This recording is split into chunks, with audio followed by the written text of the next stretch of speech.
भ्रष्टाचार के आरोप हैं जिसको लेकर विपक्ष लगातार सवाल उठा रहा है।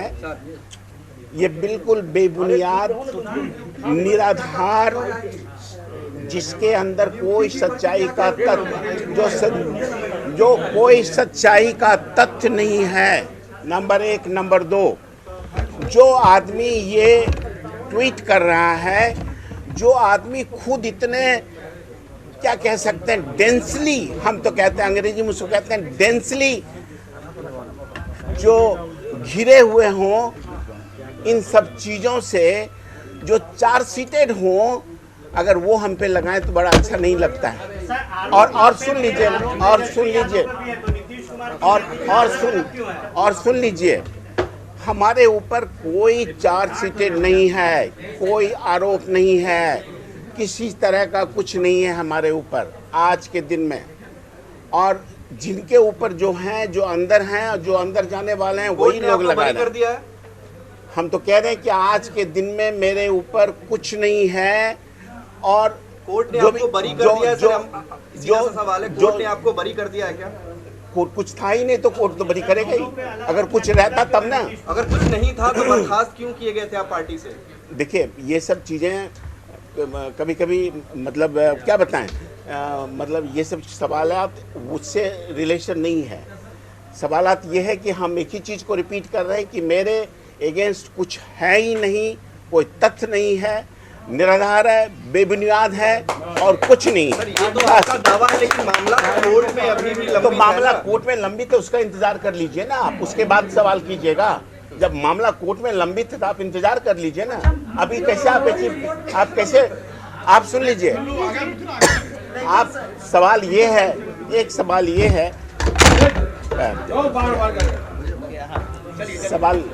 सवाल एक ही चीज, सवाल एक ही है। आप लोग खुद अगर अपना इंफ्रा ड्रॉ कर लें तब तो कोई बात ही नहीं है। हम जब एक सवाल में जवाब दे दिए, इसके आगे कुछ नहीं होता है। Thank you very much. आपकी पत्नी की मौत के मामले में भी कुछ लोगों ने आरोप लगाया कि उसमें भी आपके साथ। अच्छा भाई साहब, क्या जवाब देंगे उन आरोपों पर? क्या कहेंगे सर? अब बताइए, अगर उनकी पत्नी के बारे में हम अगर ब्लेम करें तो ये आपके इमोशनल, ये सब तो आप एक ऐसा, वो जो आदमी ने लगाया है, हमें लगता है कि वो इस युग का आदमी नहीं है, ना संस्कारी है, ना संस्कृति ना सभ्यता जानते हैं। हम आपको बताते हैं, उनके ऊपर हम लीगल नोटिस दे रहे हैं और 50,000 का मानहानि दावा हम कोर्ट के थ्रू दावा दे रहे हैं। 50,000 करोड़ का दावा हम उनको ठोक रहे हैं। मुख्यमंत्री जी ने बुलाया था, क्या बात हुई आपकी? अरे मुख्यमंत्री कटसी कॉल था भाई और कुछ नहीं था। अच्छा, एक सवाल है, एक सवाल लास्ट है। पिछले 7 महीने से स्कूल बंद है, प्राइमरी स्कूल जो है, उनको खोलने के लिए क्या है, क्या प्लानिंग है आपकी? आप जरा हमको ऑफिसर से मीटिंग करने लीजिए। क्योंकि स्कूल बंद है लंबे समय। देखिए सुन लीजिए, अब हो गया। अब आइए सब्जेक्ट शिक्षा के ऊपर आइए। वही पूछ रहे थे, स्कूल कब खुलेंगे?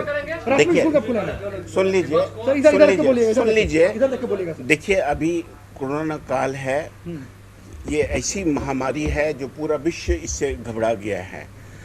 सरकार ने जो कदम पहल की है, उस पहल पे अभी हम लोग अमल करेंगे और अगर ज़रूरत पड़ी तो जो हमारा, अगर हम कोरोना का भगवान करे, जिस तरह से बिहार अभी सुरक्षित है और बिहार में जो परसेंटेज ऑफ रिकवरी है, परसेंटेज ऑफ रिकवरी है, इसी तरह भगवान अगर बरकरार रखेगा तो हम लोग ये प्रस्ताव हम लोग उस पर विचार करेंगे और सरकार अपना फैसला लेगी।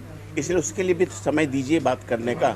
आज हम बैठे हुए हैं और आप ये सवाल कर रहे हैं। एक अंतिम सवाल सर, नियोजित शिक्षकों के बारे में जो पहले से धारणा है, उनको कैसे संतुष्ट करें? अब आप देखिए, ये ऑफिशियल्स करके कुछ बात नहीं करेंगे तो कंक्रीट आंसर देने में असमर्थ है। ठीक है, सरकारी इंडिकेट कीजिएगा। हम एक बड़े पॉजिटिव माइंड के आदमी हैं। सुन लीजिए भैया, हम एक बड़े पॉजिटिव माइंड के आदमी हैं। छोड़ो, हम एक बड़े पॉजिटिव माइंड के हैं, बड़े सकारात्मक सोच के हैं। हम आपको विश्वास दिलाते हैं, सरकार के तरफ से जितना भी एजुकेशन में रिफॉर्म्स की ज़रूरत होगी, हमारे मुखिया आदरणीय नीतीश बाबू सब चीज़ के लिए तैयार हैं और हम आपको मंत्री के नाते विश्वास दिलाते हैं, ऐसा कोई भी पत्थर नहीं है जिसको हम लोग टर्न नहीं कर सकें। और इम्पॉसिबल को पॉसिबल बनाएंगे।